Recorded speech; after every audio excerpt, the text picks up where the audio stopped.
Okay. Hello, and welcome back to Journey for Philosophy. The book that we have a 2-part series on is the Book of Joy, and it is a book that is written by Douglas Abrams, a Jew, but he's not super duper religious. And the book is like a week's worth of interviews from the Dalai Lama, who's a Buddhist holy figure, and the Archbishop Desmond Tutu. These two men are the happiest people, and reading this book gave me such good advice on how to strive towards being a happy person. So the first chapter of the book, so it's like there's all these different chapters, and it's like I think it's like different question based and like week based, but the first chapter kind of was just like explaining who the Dalai Lama and all of them are, and like how they meet, and like just it's like a prelude. So here's just some good quotes to warm everything up. So I didn't write who said what, but it was like, I believe that the purpose of life is to find happiness. And then from the moment of birth, every human wants to discover happiness and avoid suffering. So I thought it was just good. Dive into it. Yeah. Yes. For sure. So the first question we're starting with almost kind of goes off the last quote that I read.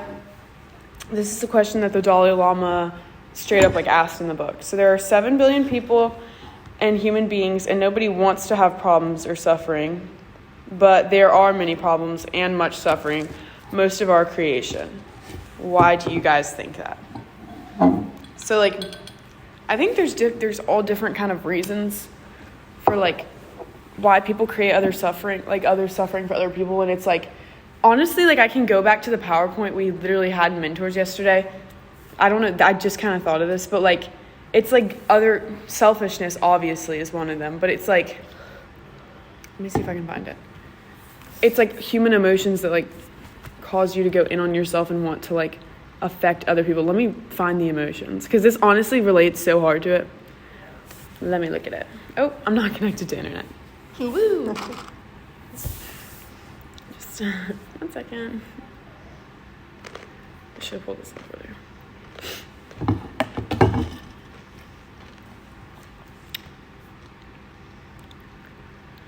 Sorry.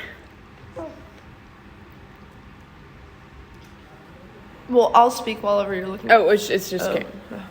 So there's jealousy, anger, worry, sadness, and loneliness. And I think those can all cause other people to inflict problems and sufferings on other people, because I think if you're suffering, you're going to want other people to suffer with you.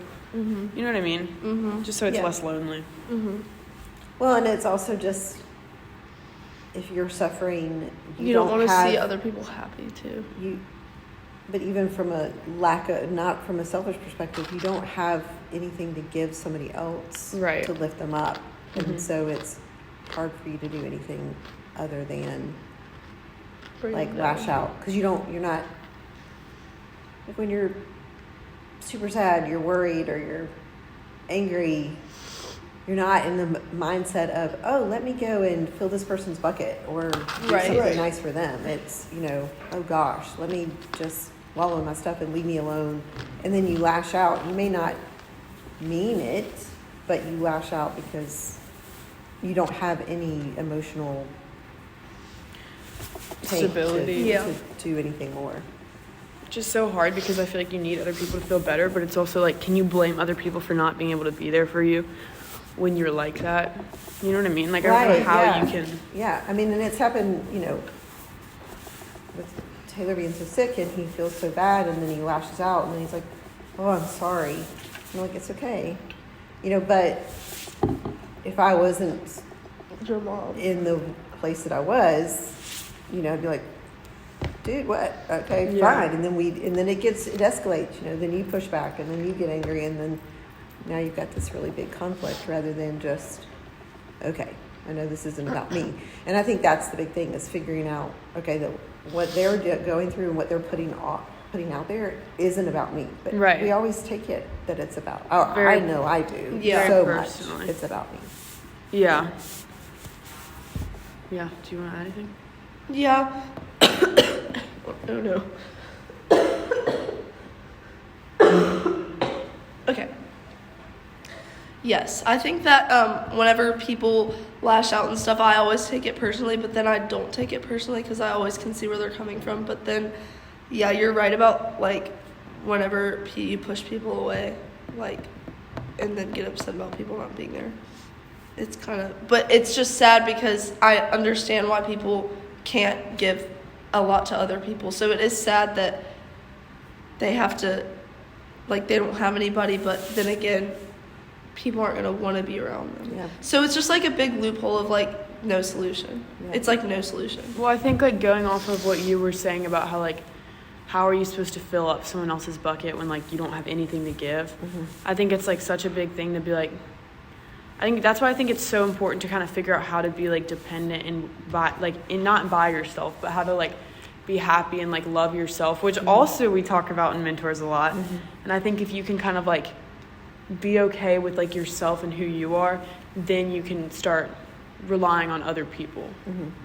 Because you never really know someone. And so, like, if you are so codependent on people and then you don't have them anymore, it's like, that's just not. Yeah. Yeah.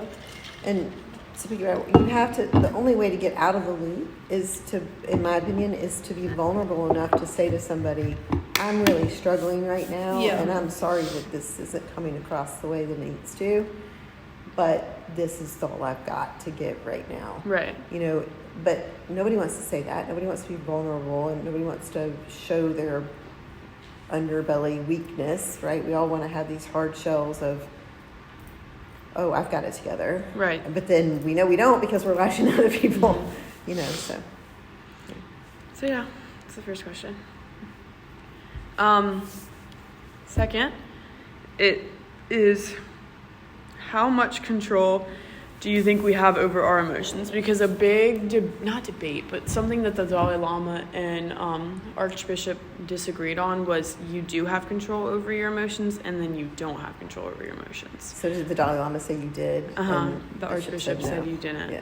And I think you have control over your emotions to a certain extent, but I think it's like, it's something you, like, work on. Like, as you grow up as a kid, you start to slowly get control over your body. I think as you kind of mature and understand yourself, you slowly get more control over your emotions. Well, like, I think you can figure out how to, like, handle them better, but I don't think you can control them. Like, you can figure out how to deal with emotions and not, like, they not affect you as much, but I don't think you can control them ever. Yeah, I mean, if you mean control in that I can't stop myself from being sad, for sure. Because, I mean, there are times when we are going to be sad and we have to feel sad, right? Mm-hmm. I mean, if we don't feel it, then it's going to get worse. Like they say, anger turned inward is depression. Mm-hmm. So if we don't express our anger and we keep stuffing it, eventually it will ooze out as depression. So I think we can't control it in that respect, that we can't just say, I have no emotion, I'm totally fine, mm-hmm. all this is happening. But I do think, and I think that the reason why the Dalai Lama says we can control our emotions and the bishop says not really, is because, I mean, think about how the monks live, right? Mm-hmm. I mean, their whole purpose is to actualize this process of freeing themselves from want and desire and all those things. So it's part of their practice to have controlled feelings. Yeah, like he wakes up at like 3-4 a.m. and meditates for like 7 hours. Dang, yeah. 7 hours? Well, I think it's like it's a long time. Okay, still that's like even like 30 minutes of meditating is kind of a long time. So I think that I do think, however, we do have more control over our emotions than some of us think. But it's very much a growth and learn. I've got to know me. I've got to know what is going to upset me. I've got to know that I'm already on the edge with a lot of things, so I need to make sure that I'm not putting myself in situations that are going to require me to lash out, handle more and can't handle it and lash out, you know. Mm-hmm. And I have to be smart enough to surround myself with people who are willing to allow me to be vulnerable and accept my vulnerability. Right. And I feel safe to do that so that I'm not stuffing it. Right. I think you can control your emotions more when you're actually feeling them than when you are trying to avoid them. I agree. That's why, like, I think the practice thing, it's like, the more you, like, accept your emotions, the more you can kind of control how you react to everything. And yeah. I don't think it's something you can't control at all, though. Yeah. Like, I think it's like, I get where people are coming from. Like, if my dad gets upset with me and he's like, sorry for how I reacted, I was angry. I think that's just like, I understand that's like a valid excuse, but it starts to get frustrating and annoying when it's like, it keeps happening. Because I'm like, I get that you're angry, but like, if you keep doing it, I'm going to start being like, you're not even trying to fix it, and you're not even trying to avoid being angry. Like, avoid getting upset with me when you're angry. Yeah, and I may have talked about this before, but when my husband and I first started dating, he's very much when there's a conflict, he wants to address it right immediately, and he's just going to keep asking and drilling until he gets a resolution. Like, isn't that right? Didn't that happen? Da da da da.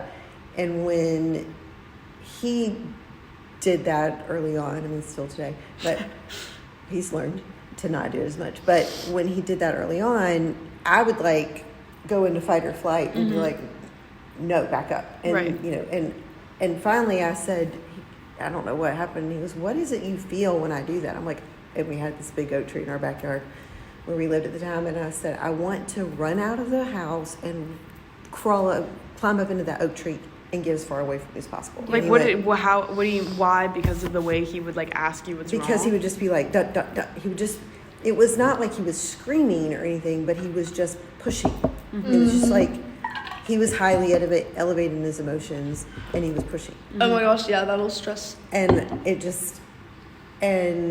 was like, oh, wow, okay. And so I'm like, what I need you to do is to ask the question, and then give me some space to deal with it before you start just going at it more. And there was a point, this tied to something. But ultimately that, you know, again, figuring out ways to, okay, I have to, for this relationship to work, I have to be respectful enough to Kelly that I'm going to check my own need to get the answer that I think is right immediately. Right. Yeah. And give her the space that she needs. And it's not that she's trying to be evasive or manipulative or whatever. She just needs a moment to process. So yeah, I mean, you can't just be like, blow up and then go, oh, sorry again. Oh, sorry again. Yeah, because then it's like... I know, that's true. There comes something. Okay, are you? So anyways. Yeah, somebody that I used to be friends with would always tell me and like her brother and her family, she would go crazy and then be like, well, I know I can do that because I know y'all won't leave. And I'm like, that's toxic. And actually, like, I can leave. Your family won't, but still, like, you're going to make them resent you if you keep doing that. It's not just like a free pass. It hurts the relationship. It's not just like a free pass. I don't know. Yeah. No, yeah. I agree. Okay. One fundamental secret of joy is going beyond your own self-centeredness. Does that make you selfish to focus on your own joy and happiness? Which I guess can kind of go off our first one because it's like... Say that again. One fundamental secret of joy is going beyond your own self-centeredness. Mm-hmm. Does that mean that it's selfish to focus on your own joy and happiness? No. I think that when you get your own joy and happiness, you can give better to other people. Yeah. But I also think, like, I don't know. Well, I think that you can't say, well, I want to be happy I'm worried about my happiness, and so I know that I don't care that this is going to bother you or make you unhappy. Right. So, Yeah, but you it's can't, going to like, make me happy, so I'm going to do it. Get your happiness at the expense of other people. Right.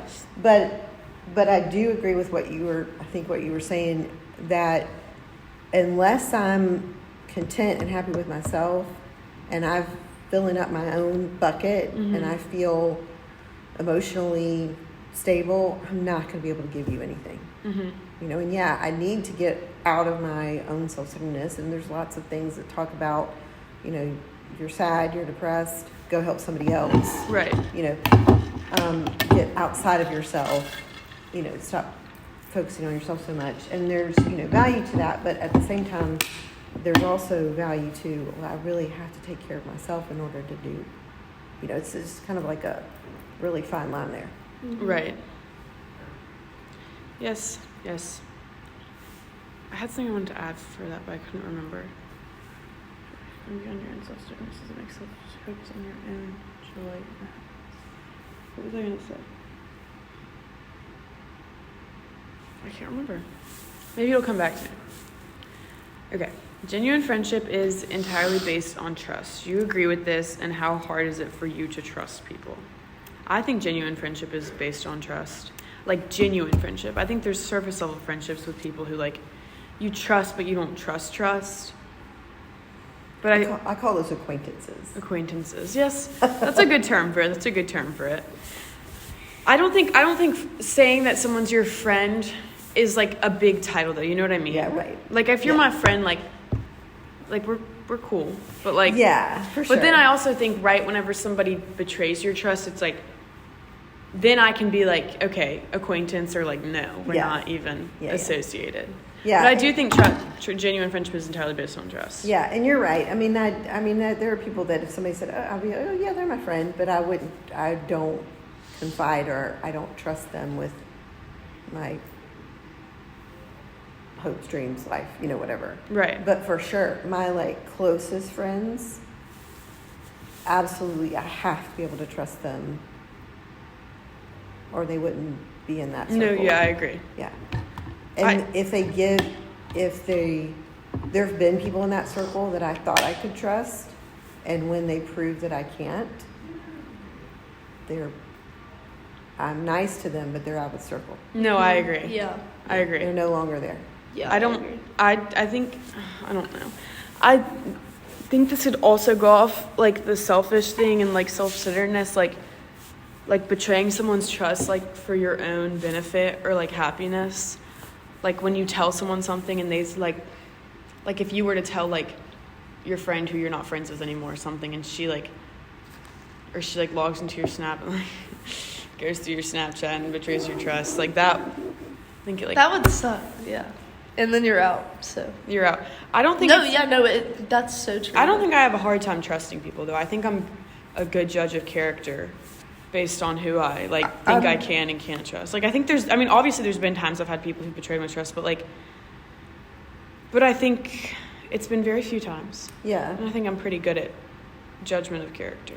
Yeah, I think trust is earned over time. Mm-hmm. I think that I know that when I was probably y'all's age, I was not good at it. I was just like, they're my friend. And no, I know. That's me. I've gotten screwed over so many times. But I improved upon that over time, just from learning from, can't do that. But for sure now, it's very much okay, I'll give you this piece of me, information, what have you, and if you handle that well, then I'll slowly open up more. Yeah. to more. Yeah. Anything to add? Sorry, I'm multitasking right now. I didn't know that way to do this. What was the question? The trust. Yeah, I already added my bit on the trust. I suck at I trust way too many people. Not anymore, but like you used to say, like you would trust people until like they gave you a reason not to, and I kind of took that and ran. But now I'm like, no, you have to wait. I feel like you just gotta feel it out and wait to see if you can trust someone before. Which makes sense. Yeah, like I won't ever go into immediately trusting someone again. No, yeah. Because I don't know, it's just setting yourself up for failure. Yes. Do y'all think that you can earn trust back after you broke it? Ooh, that's a hard one. That's a good. I don't. I mean, I think that I don't. I mean, if you're saying, give me a straight up answer, like short answer, no. I don't Have think- you ever had an instance where somebody broke your trust and they earned it back? no. No. I mean, not completely. Yeah. I'm probably always going to hold them at Mm-hmm. an arm's length because of the fact that, especially if it was somebody that I was really close to. Yeah. Because of the fact that was burnt. I mean, that Mm-hmm. was a. Well, because I don't really think. I mean, obviously, I think people change, but I don't think people ever really change. So if you've lost it once, like. They Yeah, have there's- to change a whole lot. I mean, I'd have which to I don't see- think is possible. Yeah. Yeah. So it's like if you lose my trust once, I'm not gonna. I mean, I don't think there's ever a valid reason as to why you would do that to somebody. Yeah. Mhm. At this point in my life, I've not ever had somebody break trust and burn the bridge and never be able to rebuild it. Mm-hmm. So yeah, no, I don't think so. A couple have tried. Hadn't happened. Do you, Amber? I don't know. I've had my trust broken a ton of times and then trusted people again. So, but like I forgive people way too easily. Well, outward, like I don't forgive them in my head, but like I forgive them in real life, if that makes sense.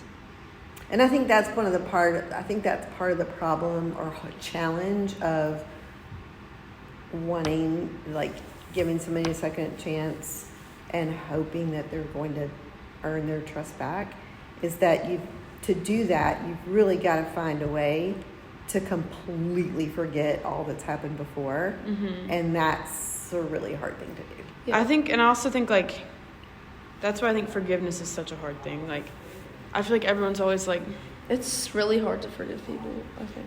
Yeah. Like, all just the way, based off, all the way. Yeah, like we it's talked really about that hard. before. like just based, and I know like a big thing in the Bible is forgiveness and everything. That's hard. And though. I It think just really like in is so every hard. religion, but like that's one thing I think I just can't really, like if something's coming at the expense of like me, like I just can't like it's like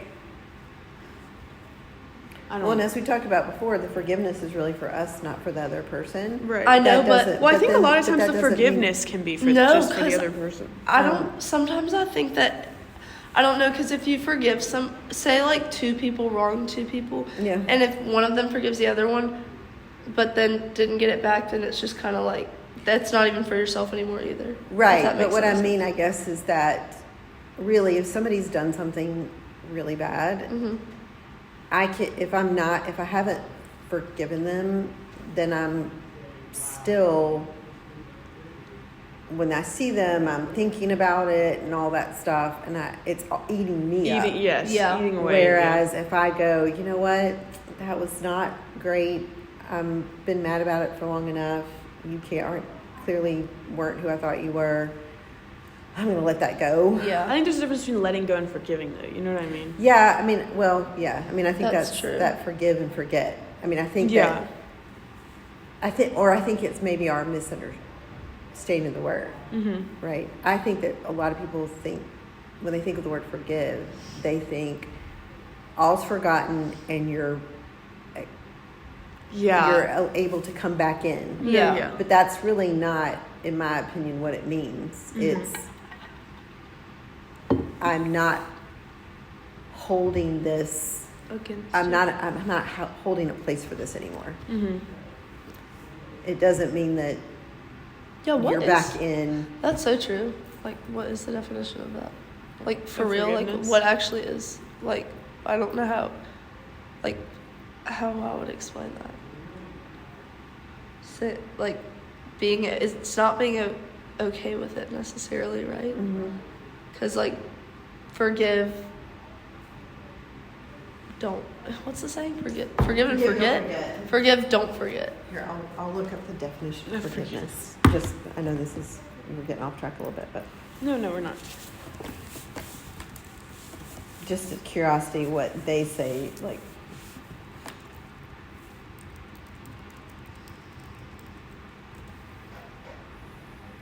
the action or process of forgiving or being forgiven. Oh, I love it when the definition has the The word word in it, yeah. All right, so let's. I hate that. That's so annoying. Okay, forgive according to the depths. Stop feeling angry or resentful towards someone for an offense, flaw, or mistake. So it's the stop the feeling. Oh, that's just not real. I don't think that's a real thing. And that's where I was saying, by continuing the feeling, they moved on with their life. Right. They're living it. Yeah. They don't really even care what they did. But I'm still thinking about it. I'm feeling it. Yeah. And everything. Okay. Do you think you can have happiness without other emotions like sadness or grief? No. I don't think so either. I feel like it makes you really appreciate the happiness too. Yeah. I mean, life is joy and pain. Right. And there was something in the book that was like, let me see if I can find it. It says something like, once it's like you get used to being a certain amount of happy, and it just becomes kind of normal. Mm-hmm. So it's like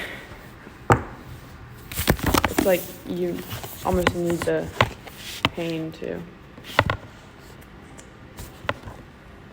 Our ability to cultivate joy has not been scientifically studied as thoroughly as our ability to cultivate happiness. In 1978, psychologists Philip Brinkman, Dane Coates, and Ronnie Janoff-Woolman published a landmark study that found that lottery winners were not significantly happier than those who had been paralyzed in an accident. From this and subsequent work came the idea that people have a set point that determines their happiness over the course of their life. In other words, we get accustomed to any new situation and inevitably return to our general state of happiness. So it's like, That's actually so true. But there's like a set bar for your happiness. No, yeah. And then it was like, however more.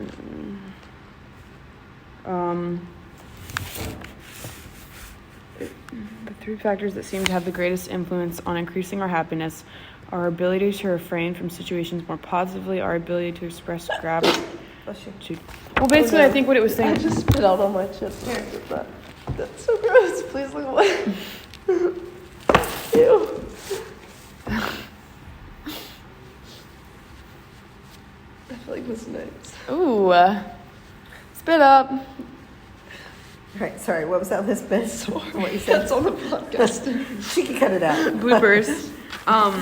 Basically, it's just like, I think that, like, it's like whenever you're like this, the weather's really good, you're like, oh, I wish it was like this forever. But like, if it was like it forever, then you would just get used to it and would be like, right. Or like if you lived in Hawaii, you lived in Hawaii, you just get used to it. Well, it's like Lily lived in LA and it was sunny all the time. The first time it like rained, she cried. She was so happy to see. Oh, yeah. Yeah, see, like, I feel like you just get accustomed to certain things, so you need all these other emotions to make you appreciate the really great emotions. Yeah. So, sadness and grief are good. Yeah. We create most of our suffering so we can create most of our joy. Do you believe this? No. Ow. No. That was the actual quote from the book. I don't think that's true. Who said that? I think it was Dalai Lama. Yeah. And that sounds like very much like a Buddhist thing. Unfortunately, I think I agree. I think I agree too. Because I think it's like your ability to like, your outlook on everything. Like, I think some people don't realize how much control they have over everything. Absolutely. So it's that, so fear, the acronym for fear is false expectations appearing real. Mm-hmm. And we can stay in fear, which has us staying. What was the quote? Repeat that again? We create most of our suffering so we can create most of our joy. We can stay in fear, which is our suffering. We're suffering for things that aren't even happening because we're literally fearful. And then, when it happened and turns out good, we're like, oh, it's so great, but it's that. There's another phrase with regard to worry. It's just like robbing the present or something. I can't remember what it is. But absolutely, I unfortunately agree with that too. I mean, it's so hard to hear because it's so true. Here's the page. On the first day, the Archbishop had touched the fingers of his right hand to his heart to emphasize his centrality. We would end up ultimately at compassion and generosity, and indeed, both men would insist that these two qualities were perhaps most pivotal to any lasting happiness. Yet we need to begin with some fundamental qualities of the mind that would allow us to turn more easily and frequently to the compassionate and generous response to life. As the Dalai Lama had said at the start of our dialogue, we create most of our suffering, so we should be able to create most of our joy. The key, he had explained, was our perspective and thoughts, feelings, and actions that come as a result. Scientific research consistently supported so much of the dialogue that was unfolding over the week. The factors that psychologist, I can't pronounce her name, has found to have the greatest influence on our happiness supported a number of the 8 pillars. The first concerned our perspective towards life, or as Limborsk described it, our ability to reframe our situation more positively, our capacity to experience gratitude, and our choice to be kind and generous to others. So I do think that we create most of our, like, you create your happiness, so like you should be able to create. I feel like you create your suffering and your happiness. Right. So it's like, I know it's hard to have a good perspective on certain situations, but like one thing that like they were saying in the book was like, are you okay?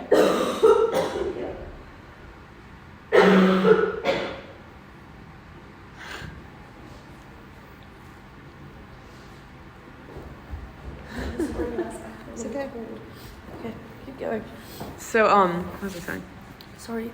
I think, if you just have positive perspectives on, like, certain outlooks and everything, then, like, one example was, like, they were in traffic, and this car cut the other car off, and, the Douglas Abrams was, like, thinking in his head, he was, like, if this were me, like, I would be angry right now, and I'd be annoyed, and, like, it could have the ability to ruin the rest of my car ride, but then I think it was the Dalai Lama was like, well, maybe his wife's in labor and he's in a rush.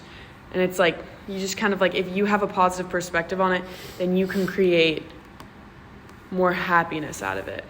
Because I do think we create our suffering sometimes. Yeah, no, it's unfortunately we do. I mean, sometimes it's outside of us, right? Something happens. You know, my husband was told that his job is being eliminated. Right. And, you know, that's not on our, but the way we handle it is our choice. The way we look at it and frame it and explore the next thing is our choice. Mm-hmm. So I think that's like sad but true. Yeah. Anything? I actually just like think that anything that happens outside of what you can control, I don't think that you control. I don't think I'm creating my suffering right now. But I don't know, maybe I am. This whole thing is just like making me overthink my life, and I'm kind of like probably don't need to be thinking about this right now. Okay, I don't know. I think that if something happens to you, like, you can't control it. I don't know. I think it's just there are definitely things you cannot control. Yeah. Absolutely. If something happens to you because of somebody else's choice, you can't control what they did. For sure. Yeah. Yeah. I think it just means like your perspective and how you take certain situations. And there's one more question. Why do we get unhappy about things that we can fix, and why do we get unhappy about things we cannot fix? This was another thing the Dalai Lama was saying, was like, things you can fix, like try and fix them so that you can be happy again, and things that you can't fix, there's nothing you can do, so there's no point in being upset about the situation. Right. So it's the serenity prayer. Have you ever heard the serenity prayer? Mm-mm. God, grant me the wisdom to accept the things I cannot change, the wisdom to change things I can. I kind of like that. The strength, grant me the wisdom to accept the things I cannot change, the strength to change things I can, and the wisdom to know the difference. Mm-hmm. Right. Yeah, I'm putting wisdom in there, but ultimately, I have to acknowledge the things that I have no control over. Mm-hmm. The loss of a job. I have to acknowledge the things that I have the ability to change, and I need the strength to do it, and then I need to be able to distinguish the difference. Which is, I feel like we were talking about the few weeks ago, and I was like, I'm upset about college, like all this stuff. Wait, what happened about that? Oh, I still don't know yet. Yeah. What? It's gonna come out 1st. today. It's February. I thought it meant like by February 1st I would know. Dude, that's so annoying. I know. But anyways, it's like, bruh, I was so excited. Like, I cannot wait. how you were like, we go on our walk and we Yeah. talk about what's going to happen, then we get back and it's like you can't think about it anymore. Right. And I think it's helped me a lot in terms of the college situation. Like sometimes I'll start thinking about it, then I'm like, okay, like I know you can't stop thinking about it, but like just don't, like Right. like for the moment being like remind yourself there's nothing you can do, don't think about it right now, just leave it be. But I can think about, I do have this much time left with my friends and everyone that I love, so like let me focus on the time I do have. Yeah, absolutely. And I think it's really helped me a lot. Like I'm not as more upset about the situations that I can't control anymore. Yeah, it's awesome. So I do love the little serenity prayer. Yes, I love it. Yeah. So those are all the questions for the Book of Joy. I really like it. Yeah, awesome. That is a good book. And it's giving me good perspective on life. So, Yeah, it's a really good book. No, it is really good. And they're both like so cute. They're so cute. Their conversations are hilarious. They're really good. Thanks. Bye. Have a good day.